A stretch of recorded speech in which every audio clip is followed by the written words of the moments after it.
কষ্ট যাতে চালান লাগবে। এই যে যখন আপনি মানুষের বাসা বাড়িতে কাজ করেন, ওইখানে তো অনেকেই ইপটিজিং করে, নানান ধরনের অফার দেয়। আপনার বেলায় এরকম কোনো অফার দিছে কিনা? অফার যত যাই দেখ, কিন্তু ভালো মানুষ না পাইলে কি আর জীবন সঙ্গে পাবো? জীবনে কি প্রেম করেছেন? না ভাই, মানুষ না। এই জীবনে কারোর সাথে প্রেম হয় নাই? আপনার বয়স কত? চুপ। তো এই যে 17 বছর বয়সে তো গ্রামে অনেকেরই বিয়ে দিয়ে দেয়, আপনার কেন বিয়ে হলো না? হ্যাঁ দেয়, কিন্তু আমার হয় নাই। কারণ পরিস্থিতি শেখার গরিব মানুষ, সেরকম টাকা পয়সা না, মানুষের বাড়ি কাজ করা খুব আপনি তো দেখতে শুনতে অনেক সুন্দর, আপনার তো অনেক ছেলেরা প্রেমের অফার দেওয়ার কথা। সুন্দর হইলেই তো ভাই অনেক কষ্ট হয়, সুন্দর মেয়েদের কপাল। সুন্দর মেয়েদের কপালে অনেক কষ্ট, সেই কষ্টের গল্পটা একটু বলেন। এই যে কষ্ট পেয়ে যে এতটুকু বয়সে নিজের দায়িত্ব নিজের নিতে হয়েছে। একটা বুড়া দাদি আছে, তার দায়িত্ব নিতে হয়েছে। বাসা বাড়িতে কাজ করে যাই খাই, এটা খাইলে থাকুন যায় না। আর অনেক কষ্টই আছে। তো আপনার কি কোনো বিয়ের গট্টর আসে নাই? না সেরকম আসে। কোনোবারই আসে নাই? কি বলেন? এখন যদি আমাদের এই ভিডিও দেখে আপনার কোনো কেউ বিয়ে করতে চায়, বিয়ের জন্য প্রতিবেদন রাখতে হয় যে সেরকম একটা ভালো মনের মানুষ পাইলে যে আমার দায়িত্ব নিব, আমার দাদির দায়িত্ব নিতে পারবো, পাশে সারা জীবনের জন্য দাঁড়াবো, সেরকম মানুষের আমার একদম সুখ আছে। বিয়ে করবেন না প্রেম করবেন? বিয়ে করবো, প্রেম করবো। কেন, ও যদি কেউ প্রেম করতে চায়? না ভাই, প্রেম করার দরকার নাই, যে ভালোবাসবে সে একসাথে বিয়ে করে ভালোবাসতে পারবে। এই যে অনেকেই শোনা যাচ্ছে ইদানিং কক্সবাজার গেলে আইফোন পাওয়া যায়। না না, সেরকম আইফোনের কোনো আশা নাই ভাই, আমার একটা বড়ের আশা যে ভালো একজন মনের মতো মানুষ পাইবো, সেটাই আমার আইফোনের আশা। মানে আপনার কোনো আইফোনের আশা নাই, একজন ভালো ছেলে হলেই হবে। সে যে এরকমই হোক, সে রিক্সা চালাক বা ভ্যান চালাক, সে যে এরকমই হোক, আমরা এই বেলা ডাল ভাত খাইতে পারবো, তাতেই আমি খুশি। এই যে যে আপনাকে বিয়ে শাদী করবে, আপনি তারে কি দিবেন? আল্লাহ যা ভাগ্য রাখছে তাই দিন। ধন সম্পদ দিবেন না ভালোবাসা দিবেন? ধন সম্পদ তো আমার পক্ষে সম্ভব না, আল্লাহ যতটুকু রাখছে ভালোবাসাই। ভালোবাসা দিয়ে কি তাকে ধরে রাখতে পারবেন?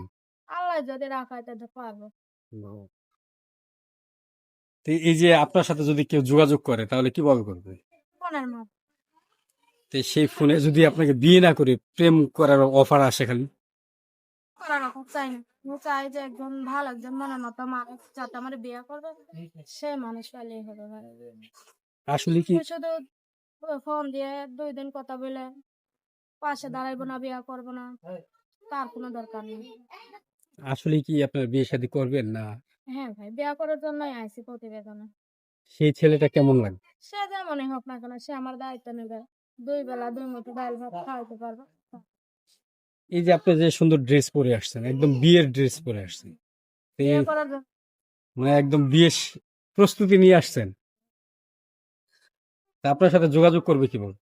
মোবাইলের তো সেই নাম্বারটি কি দিবেন? হ্যাঁ দেবো। নাম্বারটি কি আপনি বলতে পারেন? আমি বলে দেবো। দর্শক, আমি নাম্বারটি বলে দিচ্ছি। তবে যে বিয়ে শাদী কিংবা সাহায্য সহযোগিতা যেটাই করেন না কিনা, নিজ দায়িত্ব করবেন। ইউটিউব চ্যানেল কর্তৃপক্ষ কোনো দায়িত্ব নেয় না। তা আপনার নাম কি?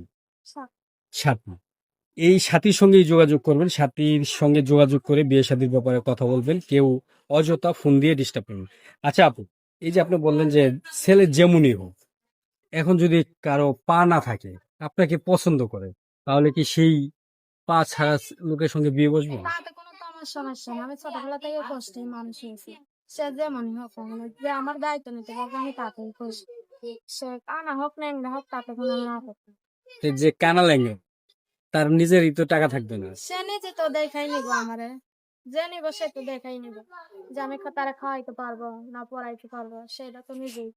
আপনার আপনার একজন যুবতী নারী, আমি আপনি কেন কানা ল্যাংরা মানুষের কাছে বিয়ে বসবেন? কারণ আমি তো ছোটবেলা থেকে কষ্ট করে আইছি, সেরকম তাল আমার সামর্থ্য রাখিনি। সে যেমনই হোক না কেন, আমার যদি 2 বেলা 2 মুঠো খাওয়াইতে পারে, আমার দায়িত্ব নিতে পারে, দাদির দায়িত্ব নিতে পারে, তা আমি তাতে খুশি। কখনো কি পার্কে ঘুরতে গিয়েছেন? খাইতে পারি না পাত। এখন তো অনেকেই ঘুরতে যায় প্রেমিকাকে নিয়ে, তো এরকম প্রেম করার এখন হয় নাই আর। এরকম জাননি। তো এখন যদি কেউ আপনাকে বিয়ে না করে আগে যদি যাচাই বাছাই করতে চান, প্রেম করতে চান, যাচাই বাছাই সেটা ফোনের মাধ্যমে কথার মাধ্যমে হবে। এই যে আপনি বিয়ে বসবেন, হুম। আপনার গার্ডিয়ান হিসেবে কি আপনার দাদি আছে? হ্যাঁ আমার দাদা।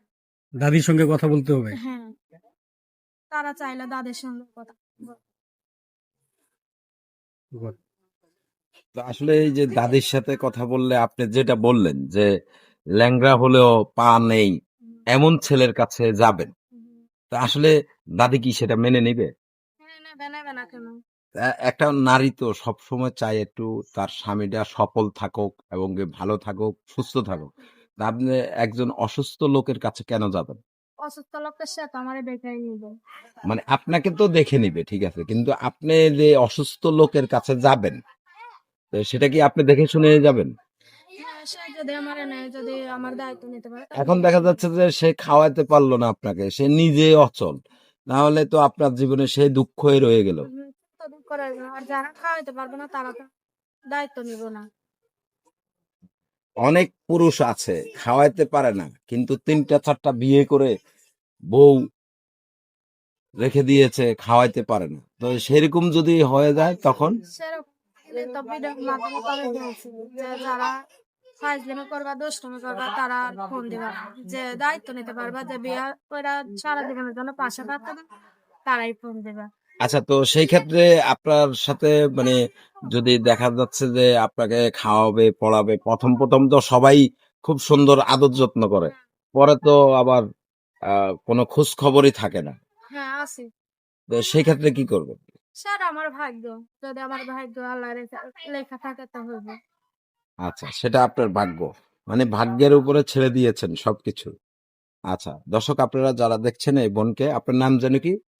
সাথী। সাথীকে যারা দেখছেন, আপনারা আপনাদের নিজ দায়িত্বে তাকে সহযোগিতা করবেন, সাহায্য করবেন। কেউ প্রতারিত হবেন না, প্রতারণার শিকার হবেন না, এবং ভালো করে যাচাই করে তারপর মোটা অঙ্কের টাকা পয়সা দিবেন। অযথা কেউ প্রতারিত হবেন না, এবং এই বোনদের সাথেও কেউ প্রতারণা করবেন না। সকলে সে পর্যন্ত ভালো থাকবেন, সুস্থ থাকবেন। আল্লাহ হাফেজ। আসসালামু আলাইকুম।